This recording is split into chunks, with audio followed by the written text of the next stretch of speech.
السلام عليكم، كيفكم؟ كيف الصحة؟ كيف الأحوال؟ إن شاء الله الفيديو يلقاكم بصحة جديدة. تعرفون والله أني هسه عجب السويد. والله الجو لما يطلع حلو بالسويد النفسية ترتاح، المزاج يتغير. يعني الواحد يكون عنده تكون عنده طاقة إيجابية، خصوصا هنا بالسويد. هسه أني بالشغل، أني كل شغلي برا، يعني كل شغلي برا. تعرفون الوقت مال فترة الشتاء ثلج وبرد، وفترة الصيف مو كله الصيف بمعنى الكلمة بالسويد. يعني بعض الأحيان بيكون يوم بأربع فصول.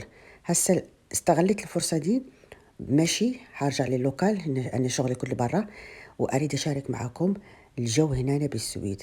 يعني هنا الناس عايشين بالسويد يستغلون الجو، يعني أي شيء عندهم ضروري يسوون يبطلوه. شو كيف أشرح لكم؟ يعني يستغلوا الجو، يستغلوه. يعني حتى إذا عندهم شغل مهم أو عندهم أغراض لازم يسووها، يحطوها بالجانب ويستمتعون بالجو. لأن والله اللي عايشين بالسويد هم اللي يحسون بيا. الفترة بيكون بها الجو حلو، العالم تطلع تتنفس. لنا ما نضمن الصيف، بعد أحيان الصيف بيكون أسبوعين بس، وكله مطر، كله مطر.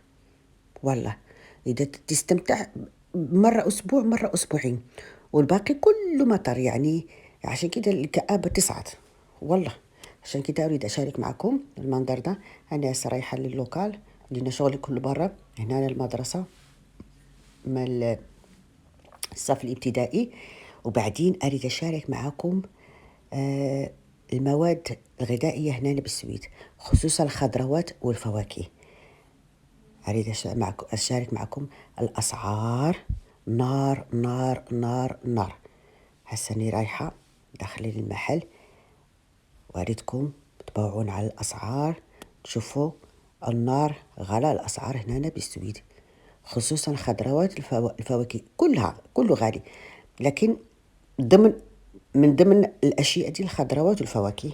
وأريد أشارك معكم، وأتمنى الفيديو يعجبكم، وأتمنى تشاركوني في القناة وتفعلون الجرس على مود كل مرة يجي لكم جديد. وأتمنى الفيديو يعجبكم، وابقوا معايا لآخر الفيديو، ومع السلامة.